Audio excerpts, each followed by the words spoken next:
السلام علیکم۔ Daily golf Urdu میں خوش آمدید۔ UAE، پاکستان اور دنیا بھر کے ممالک کی تازہ ترین خبروں کے لیے ہمارے چینل کو سبسکرائب کریں۔ ابوظہبی میں داخلے کے لیے کرونا ٹیسٹ کی شرائط میں نرمی کر دی گئی، جس کا اطلاق آج کے روز سے ہوگا۔ National emergency and crisis department نے امارات میں مقیم تمام افراد کو اطلاع دی کہ DPI ٹیسٹ سے قبل PCR ٹیسٹ کروانے کی شرط ختم کر دی گئی ہے۔ اب داخلے کے لیے PCR ٹیسٹ کی نیگیٹو رپورٹ دکھانے کی ضرورت نہیں۔ اسی طرح 48 گھنٹے پہلے بنوائی گئی DPI ٹیسٹ کی رپورٹ بھی درکار نہیں ہوگی۔ کوئی بھی شخص PCR یا DPI ٹیسٹ دونوں میں سے کسی ایک کی نیگیٹو رپورٹ حاصل کر کے ابوظہبی میں داخل ہو سکتا ہے۔ 5 ستمبر سے تمام رہائشی اور وزیٹر ابوظہبی میں PCR یا DPI ٹیسٹ کی نیگیٹو رپورٹ حاصل کرنے کے بعد 48 گھنٹوں میں ابوظہبی میں داخل ہو سکیں گے، جبکہ DPI ٹیسٹ سے پہلے PCR ٹیسٹ کی رپورٹ حاصل کرنے کی شرط ختم کر دی گئی۔ متحدہ عرب امارات کا اپنے مسلم بھائیوں سے یکجہتی کا ایک اور اظہار۔ شامی باشندوں کے لیے طبی ساز و سامان بھجوا دیا۔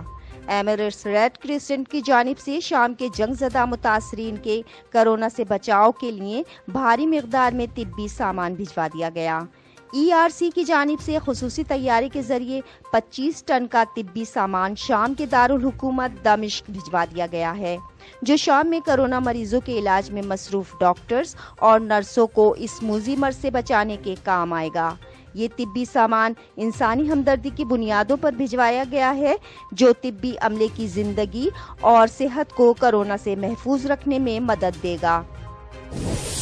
متحدہ عرب امارات میں کرونا وائرس کے نئے کیسز کا اعلان۔ امارات میں 5 ستمبر بروز ہفتہ کرونا وائرس کے 705 نئے کیسز ریکارڈ، جبکہ وزارت صحت کی جانب سے جاری اعداد و شمار کے مطابق متاثرین کی مجموعی تعداد 63,471 تک پہنچ چکی ہے۔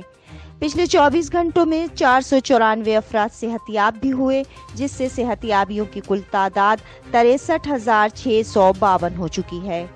آج مملکت میں کورونا سے ایک ہلاکت ہوئی، جس سے ہلاکتوں کی کل تعداد 387 ہو گئی ہے۔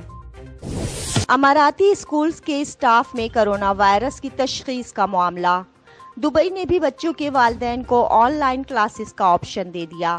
Knowledge and human development authority KHDA نے والدین کو تاکید کی کہ اگر وہ اپنے بچوں کو گھر پر ہی رکھ کر آن لائن کلاسز دلوانا چاہتے ہیں تو وہ اس فیصلے میں بااختیار ہوں گے۔ اسکولوں کی اعلیٰ انتظامیہ نے یقین دہانی کرائی کہ وہ والدین کی جانب سے اپنے بچوں کو آن لائن تعلیم دلوانے کی درخواستیں پوری کرنے میں رکاوٹ نہیں بنیں گے۔ امارات میں دوبارہ کورونا کیسز پھیلنے کی اہم وجوہات سامنے آ گئیں۔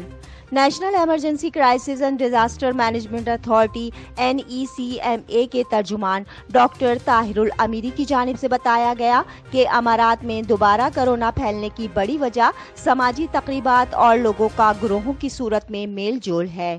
اگرچہ اس بے احتیاطی میں ملوث افراد کی تعداد کم ہے، مگر یہ خطرناک رجحان ہے۔ امارات میں ان وجوہات کی بنا پر 72,000 سے زائد افراد کورونا کا شکار ہوئے ہیں۔